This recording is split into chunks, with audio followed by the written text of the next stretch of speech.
How do we know when something is crossing over from the good thing that it's designed for to, I'm using this to medicate? When there is a compulsion to do it, when it might be causing harm and you continue to do it in spite of that harm, when it's causing conflict between you and other people, or even like conflict within yourself. So you say, I'm not going to do that again, and then you go and do it. Like that would be when there's preoccupation there. So it's the only thing you can think of, or it's taking up a lot of thinking time or planning time. When you've tried to stop, but you can't. When you need more of it in order to feel okay. Yeah, they'd be some of the, just off the top of my head.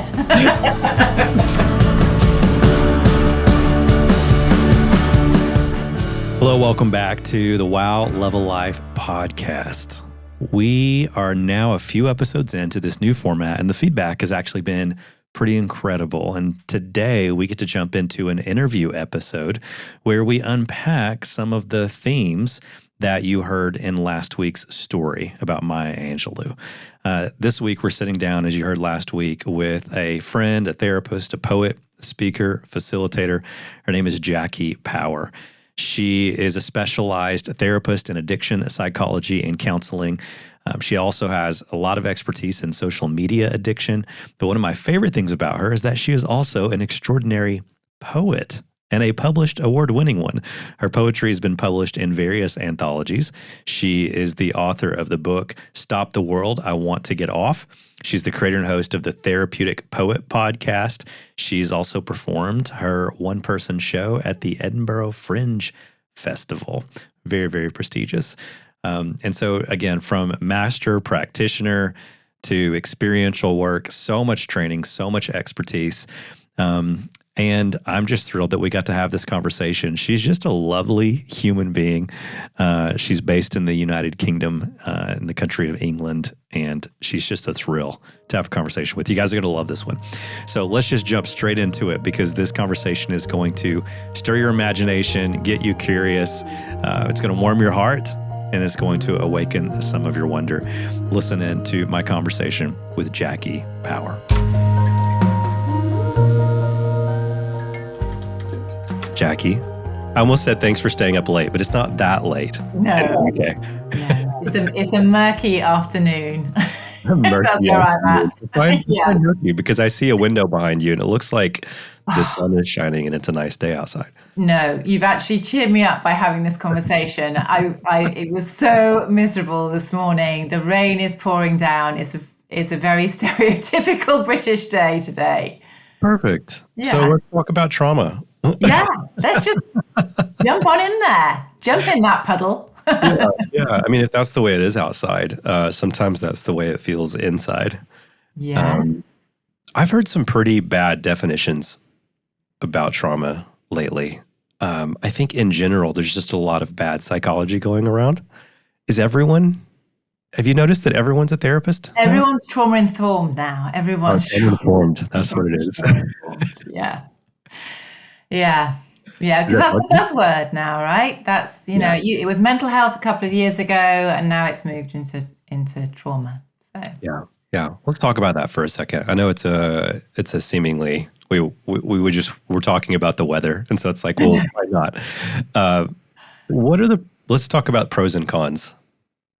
I would assume, from your perspective, there are some benefits and advantages to the fact that people are having more conversations about trauma and more aware of mental health, and maybe even some awareness around some of the terms that licensed, trained mental health professionals like you have known about, but those are sort of finding their way into the public square. Before we get to the cons, let's start with just kind of the pros. What are you noticing about how, I don't know how much the culture here in the US is different from throughout Europe, but what are the benefits of the average person living with a more day-to-day awareness of the role of trauma in their lives? Well, I think it's just understanding the impact that life has on the way that we function. So whereas before we might have judged someone for them having what could be called like an abreaction to something, right? Where they flip out a bit. And that person could have been judged because of that. I think now we're starting to understand, maybe they don't have much capacity before they flip into a fight flight response, or or a freeze response.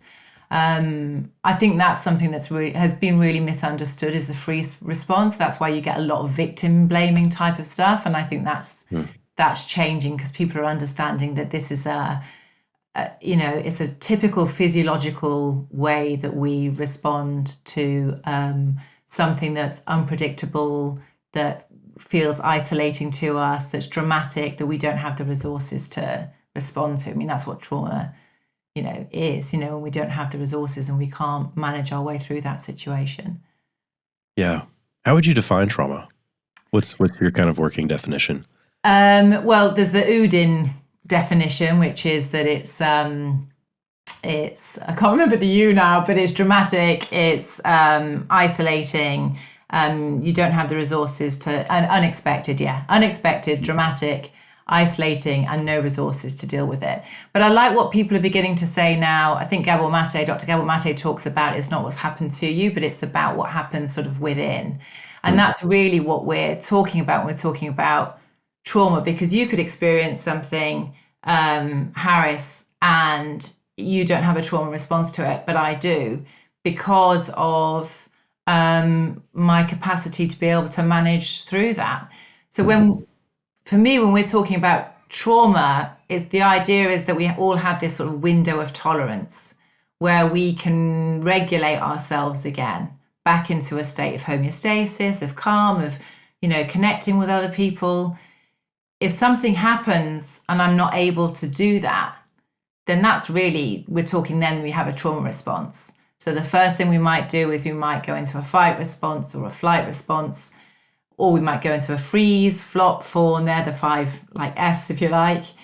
And then we all go through those, but we're able to come back into that kind of regulated state. Trauma is when we get stuck into that state and it's not easy for us to be able to come back and regulate ourselves.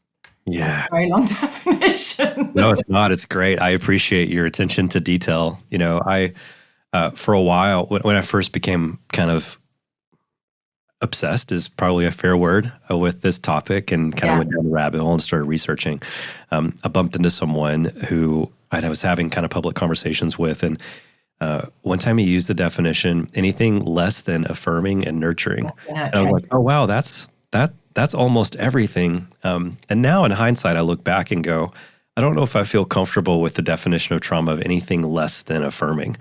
I know affirming is a big word these days and has a lot of politics associated with it. But if that's true, then as I go throughout my day, if I say something to my wife in the kitchen and she doesn't immediately affirm how I feel in that moment, does that mean I'm having an experience of trauma? Well, no, because it comes back to what resources you have, and this is when we start talking about ACEs, adverse childhood experiences, attachment, the way that our caregiver has been emotionally attuned to us, our genetics, our social standing, these all contribute.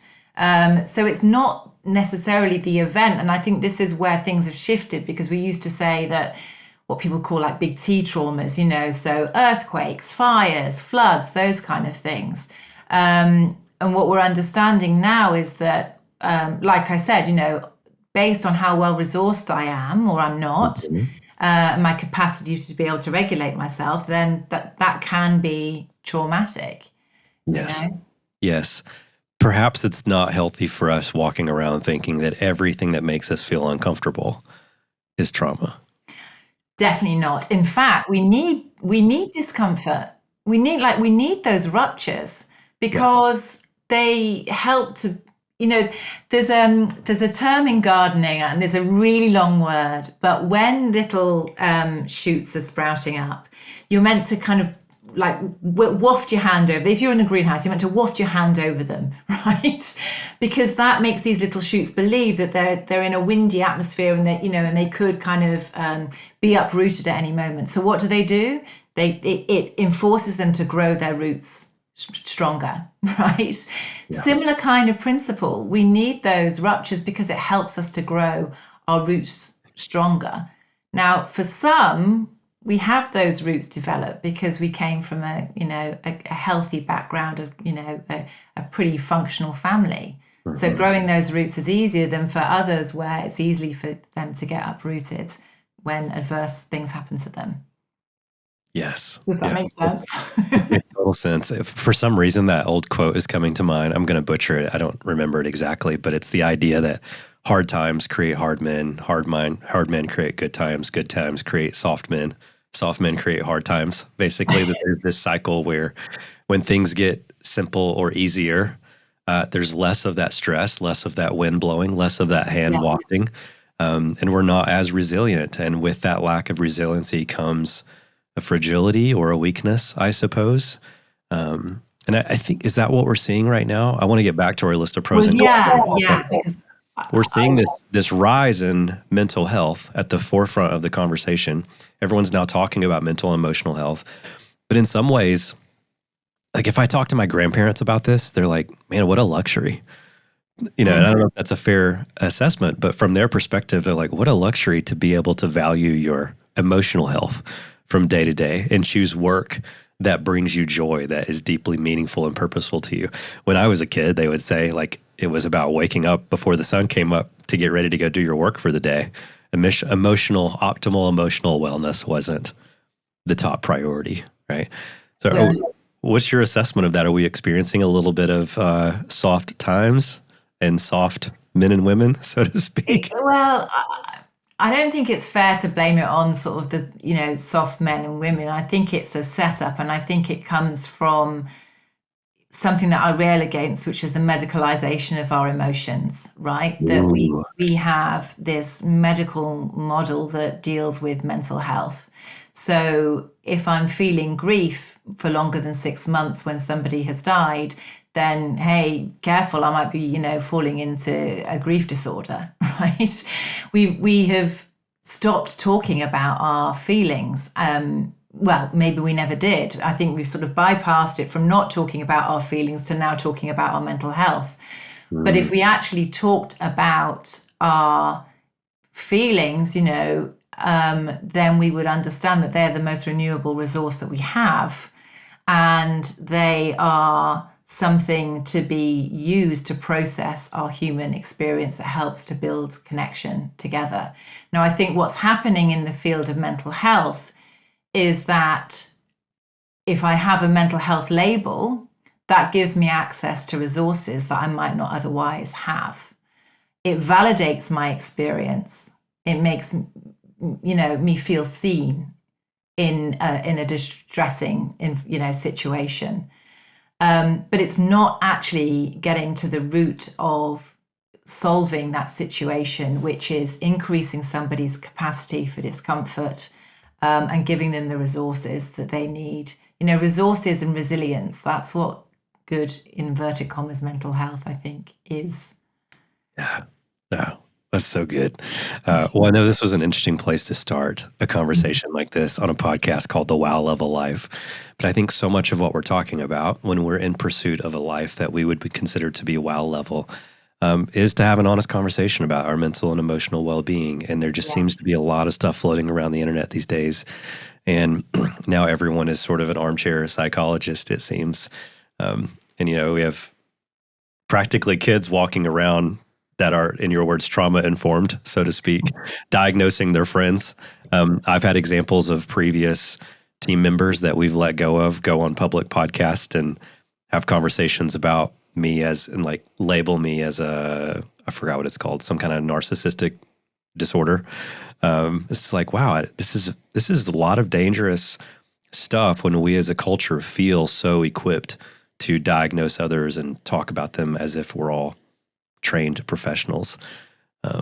Yeah, and it's dangerous because, my son came to me recently and he said, my youngest, he said, I really like it when things are neat on my shelf. Do you think I've got OCD?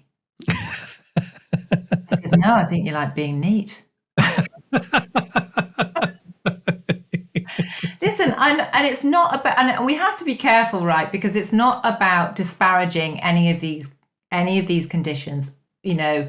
this isn't saying that these conditions aren't real. It's not saying that people aren't suffering, but it's saying that we seem to put the suffering out there as if we're not meant to suffer, as if we're not meant to feel discomfort and pain. There's a great book, Philip Yancey's Where is God When It Hurts? And he talks about how necessary pain is. You know, when we go and touch a boiling pot, we know that it's damaging to us because we feel the pain of the heat on our fingers. Yeah. And yet we again live in a society that's trying to medicate the pain away, the discomfort away. And I think you can't make lotus flowers if you don't have mud. You know, you need that muddiness as well. It's so good. Well, one of the ways that you help people do that healing work and sit with their feelings, maybe process some of their feelings, is through poetry. In some circles, you're known as the therapeutic poet or the poetic therapist. I'm not sure. Sometimes I think it goes both ways.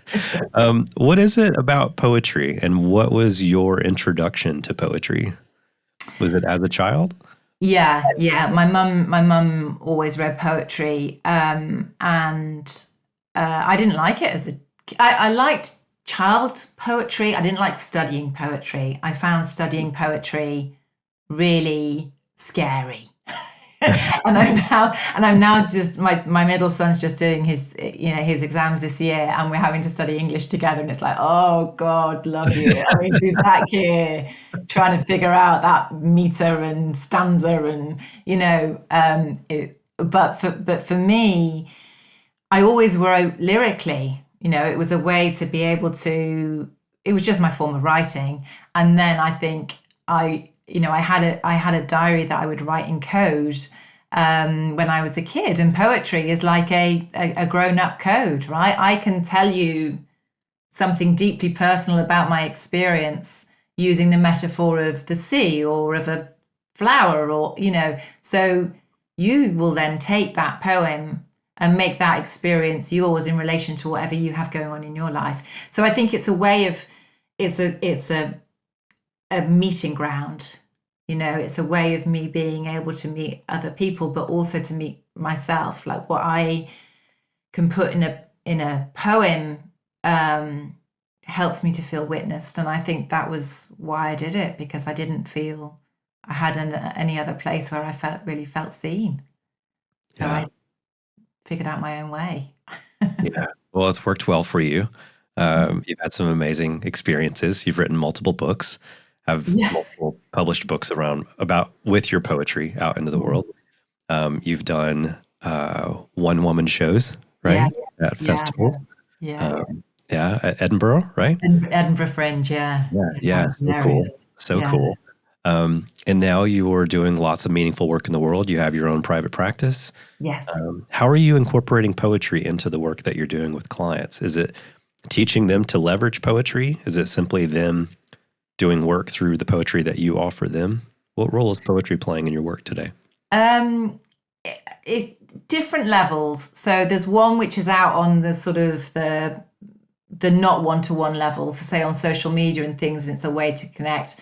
It's definitely been through the shows. I mean, there was a lot of talk in my shows around mental health. So it has been a way of being able to open up those conversations. I mean, the show I did, Stop the World, I Want to Get Off, my top 10 reasons why I want to leave the planet.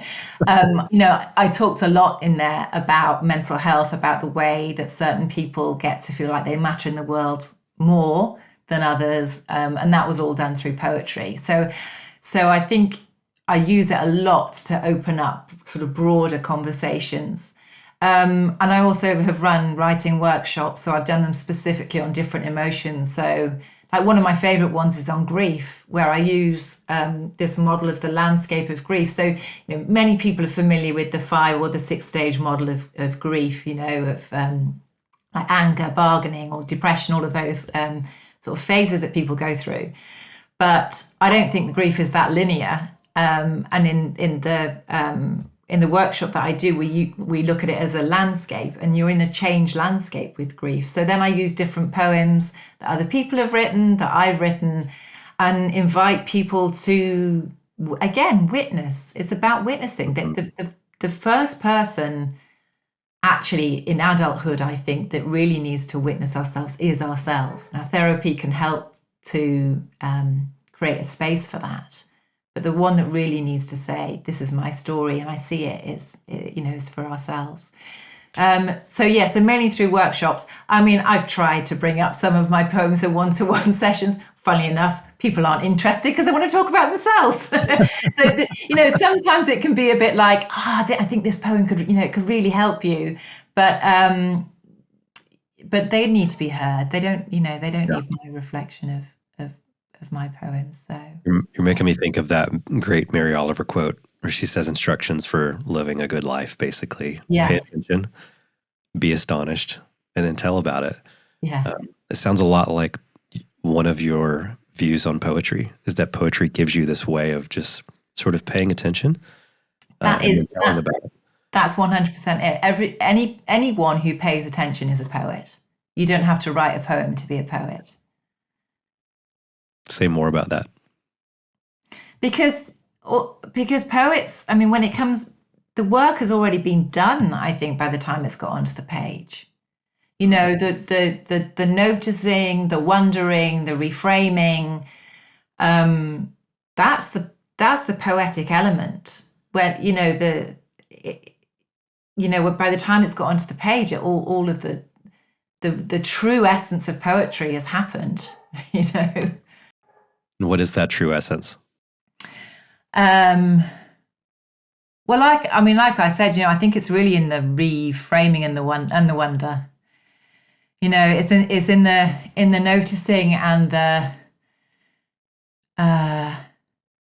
It's almost like it acts as a prism, or that when someone is being a poet, there's the noticing and then there's the refracting of that experience. So that we see things in a multi-layered way. So to the person who's out there listening going, I don't have any training on poetry. I don't know how to write poetry. But gosh, there's something about this conversation that's resonating. Maybe I don't know if it's trauma based on the previous definitions. I've just got some stuff. I have some feelings. We all have feelings. Where would you encourage someone to begin? You can do two different things, I think. I think, first of all, just writing free flow, just allowing yourself to write. That's what I always start off my workshops with. Just write a stream of consciousness and see what comes out. And then that actually can even be the start of something, because you might notice words that repeat themselves. And so then if you take that thread of the words that repeat themselves and, think about that, and you might want to think about it from a senses point of view, like how does it, if that word keeps on recurring, what does it feel like to me? What texture would it have? What if it was a bird? What bird would it be? You can just start to sort of play. So you can do it free form like that, or you can there are so many different poetic forms, right? So there's an acrostic poem, which is where you just take a word and then that letter is the beginning of each line. Or there's a golden shovel poem, which I love, which I do in my Hope workshop, which is where you take an inspirational phrase like this too shall pass. And then you use the end. So this would be at the end of your first line. To would be at the end of your second line. Shall would be the end of your third line, and pass would be at the end of your fourth line. So then, okay, what can I write now if I know that they're going to be at the end of those lines? And just play. I think that's the travesty that can happen when people are being educated about poetry. That it's this. I mean, I've got a poem about this called "Poetry Makes Me Puke." Which I wrote for my teenage self, and there's a line in it. He goes, "Isn't it all written by men who are dead or in bed?" Because it's like that's what we learn about poetry, right? The canon, it was full of men, or it's all love poetry that I can't relate to. It's all sonnets, and actually, oh God, there are so many there's a poet for everyone out there. You know, And does it have to rhyme? I think that's the quintessential question. Yeah, no, I think it's quite unfashionable for it to. I think I'm very unfashionable because I'm very rhymey. But no, I don't know. No, I mean, like, you know, it's just, it's in the noticing. I ended up writing a poem about an aloe vera once, the aloe vera plant. I mean, that's another way you can play. It's like close your eyes, open them. What do you see? And then write a poem about that. Just what do you observe? So, but play, it's a lightness, you know, it's an opportunity to play. Yeah. There's I just want to add, sorry, Harris, that reminds me, going back to trauma and trauma recovery, one of the key things that gets killed in trauma is creativity, because, you know, just the senses are narrowed down and you're in a survival mode. So actually giving yourself that place to play is so reparative as far as trauma is concerned.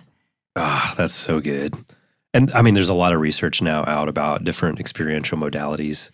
Why is that? Let's get into the why a little bit. We don't have to get too sciencey, but what is it about this play and creativity? Would you put poetry in the art therapy category? Yeah. Why is that working in ways that just sitting on a couch and counseling isn't? Because you're occupying a different part of the brain. So the brain that's the talk therapy is all the prefrontal cortex. That's the logic making, that's the sense making. But the part that gets activated when we're distressed or traumatized is the amygdala, is the emotional part. So we have to connect with that part of us in the language that it understands. And the language that it understands is through the body, through the senses, you know, through co-regulation. Through smell, like through touch, all of those kind of things. So, yeah, and the imagination as well. You know, the part, you know, that employs imagination again isn't this kind of logical part. It's the creative part of the brain. So it's bringing all of those elements online, which is so healing. Yeah, is it possible that there are folks listening to this conversation who have been sitting on a couch talking to a therapist or counselor for years, wondering why what would they say? It's not sticking. It's not working. Like what? Well, listen, I think, you know, being witnessed is very important. But then you can't get stuck there. And I think what can happen is that people get stuck in their story and can reinforce and re-entrench themselves in their position. And actually, we need to kind of make sense of it, feel seen in that. But it doesn't help us to feel, telling our story doesn't help us to feel safe. What helps us to feel safe is that co-regulation piece. So you can have that healing in relationship with somebody else, you know, that the way that they regulate themselves as you're talking to them, you know, you unconsciously feed off of that and connect with that.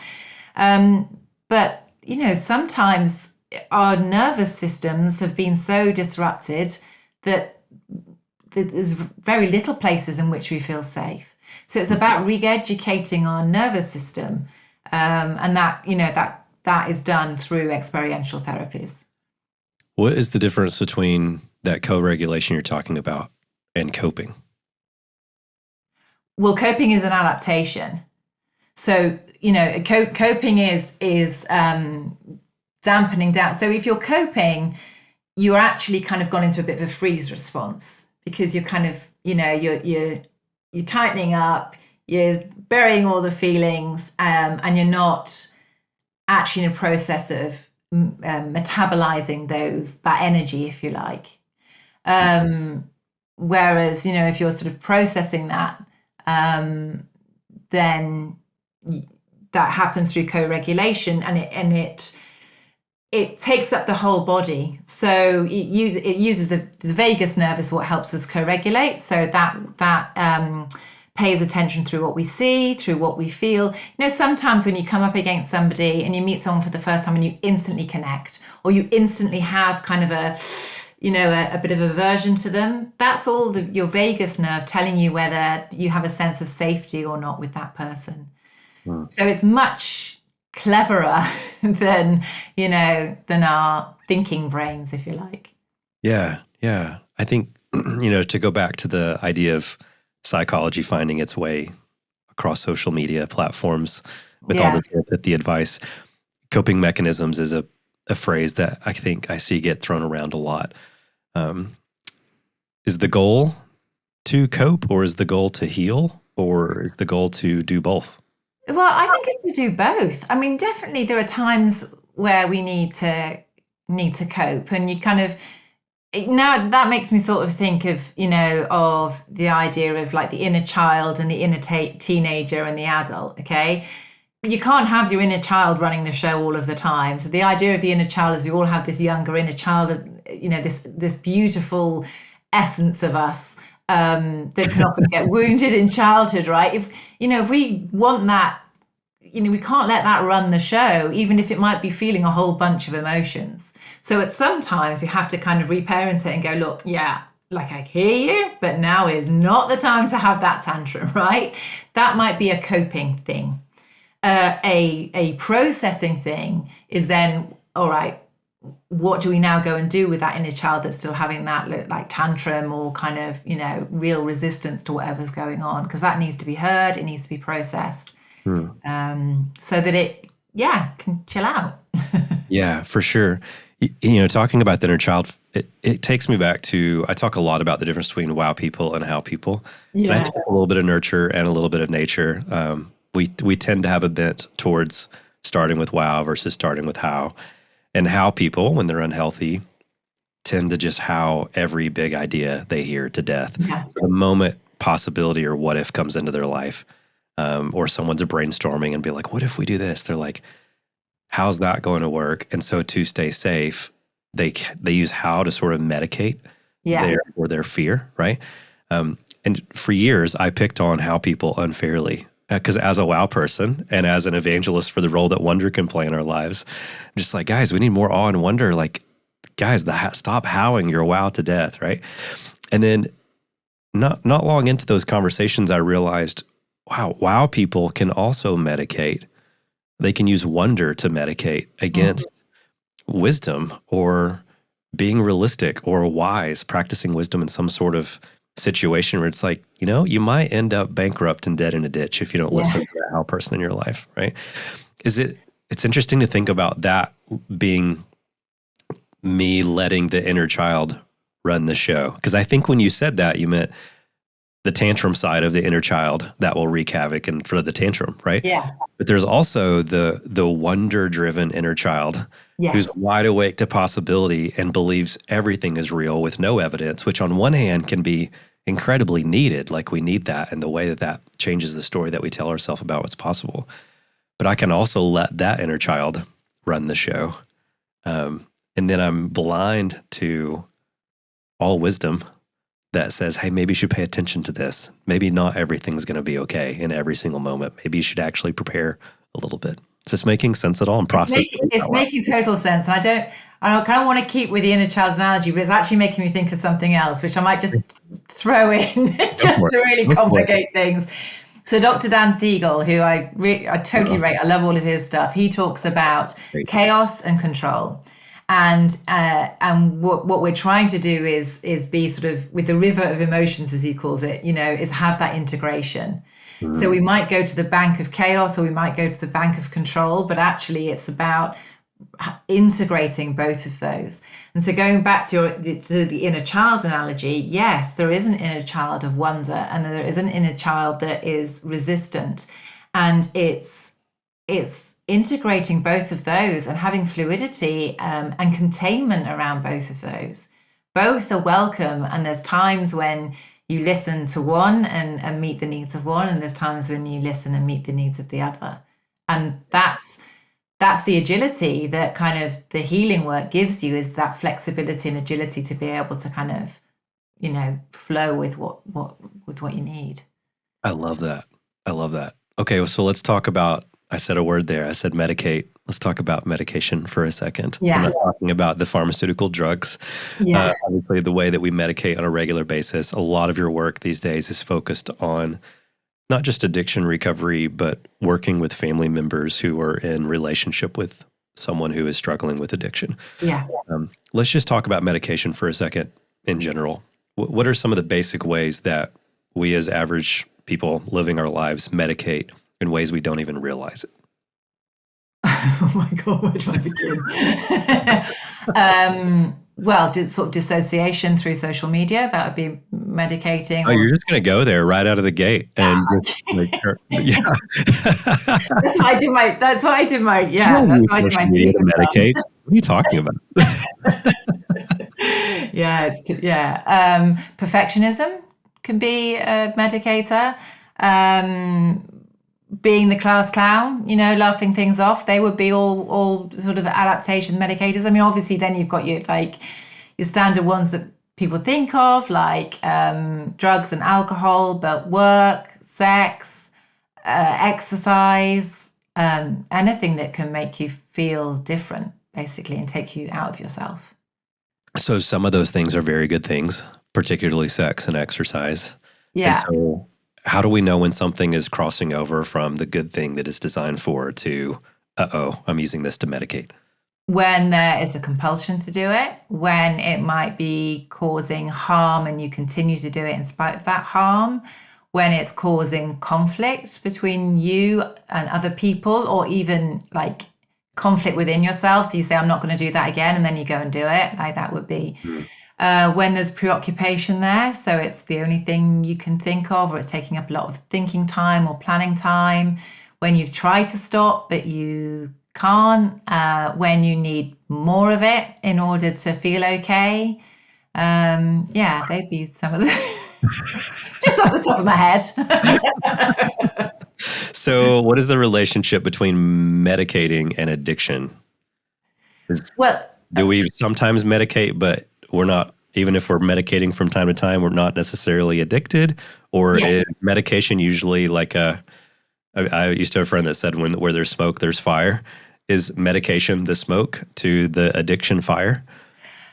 Well, I mean, you don't get addicted without medicating. So, I mean, but there are so many contributing factors to it becoming an addiction. And I think that can be you can get a bit purist about it, because like you can give up everything, everything that makes you feel different, in order to be, recovered, if you like. But humaning is really hard. And I think it would be unrealistic to say that we don't all have some kind of medicators, things that make us feel better.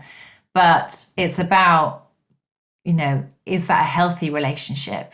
And are we ignoring the consequences of what it's doing to us or our relationship with that? And that's causing us harm. So there is no such thing as a good addiction. That doesn't exist, because you can't, people joke, well, I'm addicted to exercise. Well, or I'm addicted, and it's a good addiction. That the whole definition of addiction is it causes harm and you continue to do it even though it causes harm. So, yeah. And would medication fall into the same category? Do we sometimes medicate in healthy ways? Is that similar to self-soothing or those coping mechanisms we talked about? I would call it self-soothing. I mean, I said, God, it's a bit splitting hairs, isn't it? I don't know. I mean, if you think, if you take an aspirin or, take a headache tablet because you have a headache, then that's medicating it. If you're continuing to do that and you're getting migraines and you are using more and more, and you don't actually think about looking at the root reason, you're not hydrating well, you're overworked, all of these other things, then that's where it would start to be problematic. So I think when there's a continual need to medicate in that way, and you're not looking at the root reasons as to why, that's when alarm bells might start ringing. So if the alarm bell started ringing for someone when you said the words social media as a form of medicating, yeah, is it actually social media that they're addicted to? Probably not, right? Is that social media as a form of medicating for something else? it's the high that they're getting from the validation or the sense of connection the sense of feeling seen. But also, the social media companies are very astute in giving us those little dopamine hits. So that little pink dot on a certain social media platform, is specifically pink because red is, we're wired to pay more attention to red because, that's the idea of danger. So there's like little biohacks that they're doing. Also the scrolling thing, it's a bit like the when you're in the slot machines, and you're kind of, I'm doing the hand now, but when you're doing those one-arm bandit, that's the word. It's like that one-arm bandit kind of thing. Again, that's produces a hit to our dopamine circuit. Also intermittent rewards. So the fact that there's sometimes likes and then there's other times that there's not likes, it means that our emotional connection with those likes is higher. So we seek more of that. So don't be too hard on yourself. It is totally wired to hook us in. I feel like we could do an entire episode just on this. Well, it's fascinating. So I did research on attachment style and Facebook addiction. And so depending on your attachment style, so if you've got an anxious ambivalent attachment style, which means then you've got what called protest behaviors. So, oh, you do like me, it's okay, everything's, and you've got that reassurance behavior, then you're much more likely to have an addictive relationship with Facebook, which is about you posting pictures and and you getting that validation of likes. People that have a secure kind of attachment where they're emotionally available to others and see the world as being a safe place to be emotionally available, they're more likely to use Messenger within Facebook and just to use it as a form of communication. So I know.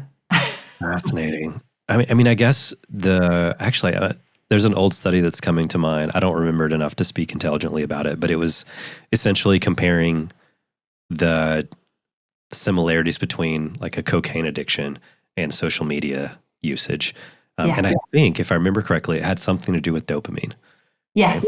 Yeah. The parts of the brain that it lights up are the same. And then if you start getting into porn addiction, that's where it's particularly difficult, and with algorithms and the way that they're developing all of the algorithms.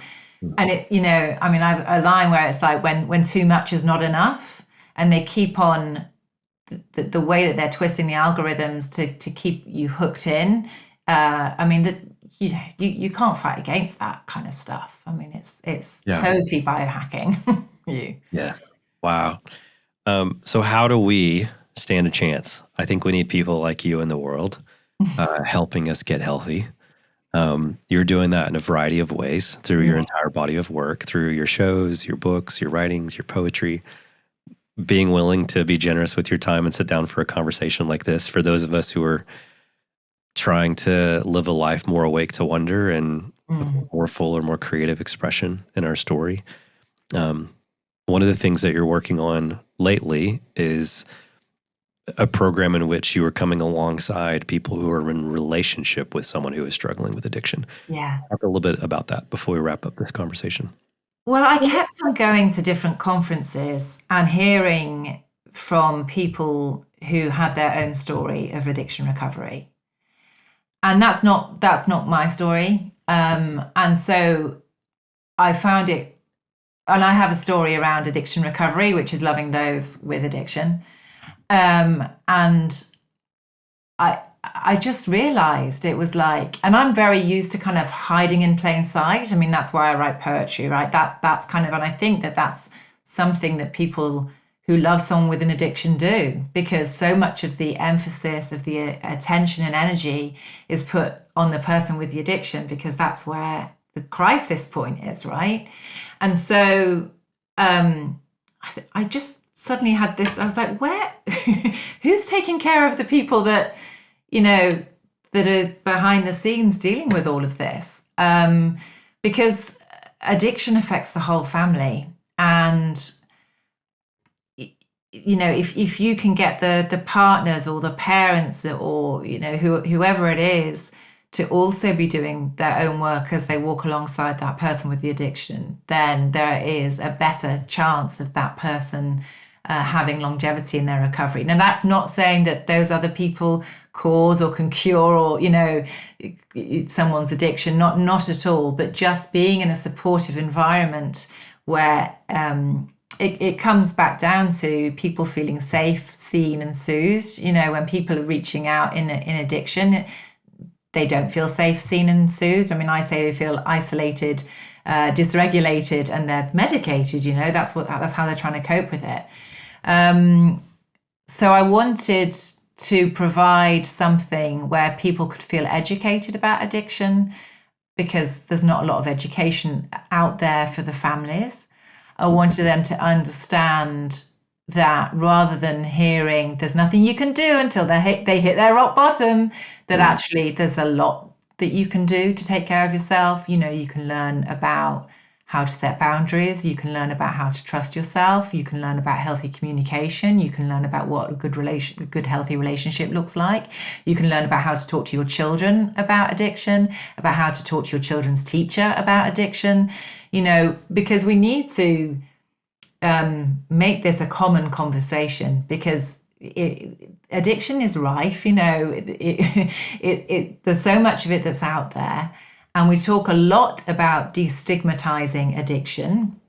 And a lot of stories come from those who are in addiction recovery to destigmatize it. But we need to be having wider conversations, because I think there are so many people out there that feel that they can't share their story because their story is about somebody else. The impact that they have received is as a result of somebody else's behavior. But actually, if we have more of those open conversations, we'll realize that the common enemy, if you like, is the addiction, but actually it's not an enemy. It served a purpose. So if we twist it around and go, what purpose is this serving? And how can we stop that being the go-to? Then I think, so much change is possible. That's so cool. Well, your passion and your expertise are both so evident on this subject. And there's probably some folks listening in going, I wish I lived in the UK so I could be a part of something like that. And the reality is this is available to anyone in the world because of the way you're making it available online virtually. Yeah, that's right. Yeah. So talk a little bit about what does that look like week in and week out? Is it? So it's a 12-week program that I'm starting, and we start off with people telling their story. But the way that, that we're going to do that, it's not, I'm really aware that people might feel very self-conscious about doing that. So, listen, I'm a poet and a storyteller, so I come up with different ways of people being able to tell their story without feeling exposed. The reason that we need to do that, first of all, is because you cannot set boundaries or think about self-trust or think about healthy communication if you don't have a strong sense of self. So it's a 12-week program. It's online through an app. I've got loads of help up there so people can take their time over reading about addiction and family roles and healthy communication and all that sort of stuff. And then each week we have an online community call for 90 minutes where I'll be doing tapping as well. I'm trained in EFT tapping to help regulate people. So that'll be, bring everyone down and feel calm.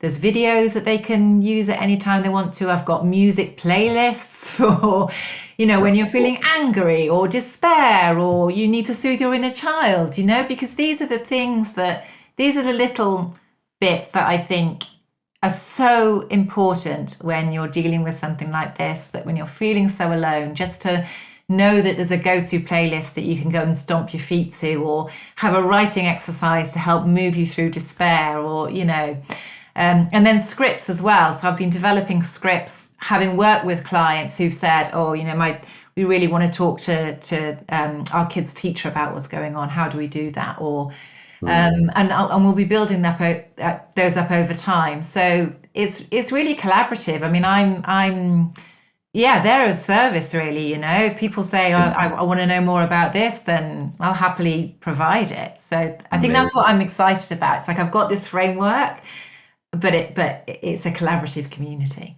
Yeah, and so practical. I love the practicality of everything you just said. So, all right. So for anyone who's listening in, who's curious and wants to learn more, what's the best way for them to learn? Yeah, so if they visit my website, www.jackypower.com, that's Jacky with a Y, and then /feeling freedom, they'll find more information there. So Jacky Power, JACKYPOWER, JackyPower.com / finding freedom. Feeling freedom. Feeling freedom. Feeling freedom. Much more important than just finding it is the ability to feel it. Absolutely. Like, how do I live on a regular basis feeling free?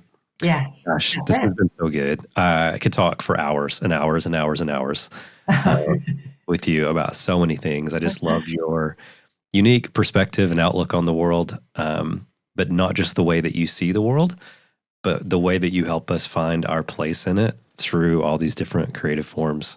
What a joy. I'm just grateful that you'd be willing to sit down and have this conversation. Thank you. Oh, thank you for having me on. It's been a pleasure. Thank you, Harris. You're so welcome. And as we wrap this up, I want to kind of pass the mic back to you. Final words to anyone out there who, actually, can I put you on the spot? Can we do a poem? What kind of poem? To anyone who's out there is like, gosh, I needed this episode. I was struggling today. The wonder felt like it was slipping through my fingers. I'm experiencing a lot of the things that you were talking about, Jacky. I'm scrolling social media. I'm looking for the dopamine hit. I'm just struggling to get through my day. Maybe it's a family member who is struggling with addiction. Whatever it is that resonated with them, like just a word of encouragement and hope that might inspire them to keep going. Okay, I'm going to read my When I Say I'm Feeling Low, Low. Okay. When I say I'm feeling low, low. When I say I'm feeling low, low, I need an, oh no, how so? Let the tears flow, have a good old blow. That will let me know that you know that my low, low will surely go. 'Cause I'm a pro at handling my low, low. I know it's just another string from my long ago bow. I don't need a should show of out you go, or a tell and show of how you overthrow your low low, or a just go with the flow. Let me be so full of my woeful, and in time my low low will go. Beautiful. Thank you so much. Thank you. See, I told you so. I told you Jacky was an amazing human being. Wasn't that conversation incredible? And she's also fun to listen to. I know this podcast already has an audience around the world, but here in America, we just, gosh, that warm, lovely, soothing British accent, what a joy to listen to. But more importantly, the depth at which she communicates.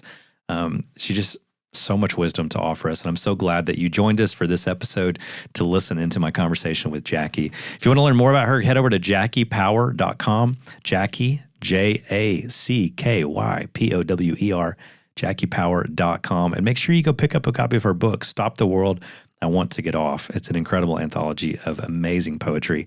And I'm not the kind of guy that reads stacks of poetry books, but I love Jacky's poetry. For some reason, every now and then you just flip through a page, read the right poem, or I have the benefit of, reaching out to her and being like, hey, do you have a poem on this? And she always has one. And it's, gosh, I love listening to it. So pick up a copy. And if you enjoyed this episode, that's a great way to say thank you for her. Podcasts like this are oftentimes a labor of love. You don't hear any ads playing on this podcast, most likely, at least not at this stage, right? Maybe years from now. I don't know what's going to happen, but if you're listening to this episode, the chances are pretty good you haven't heard any ads. No one's pitched you anything. No one's tried to get you to buy anything.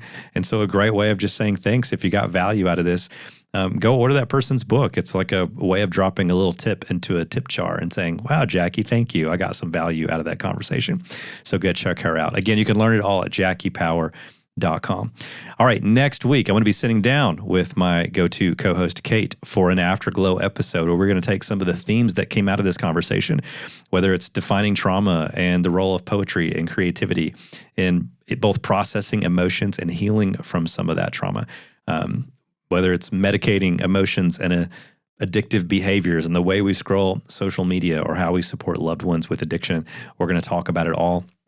Try to unpack this conversation a bit further and give you some tangible action steps and application, just some ways that you can leverage some of the science of wonder and curiosity, wonder in action, to do some of this kind of work in your life. So tune in next week for that episode with Kate. the Afterglow episode. All right, that's it for this episode of The Wow Level Life. I'm Harris III. Thank you so much for listening.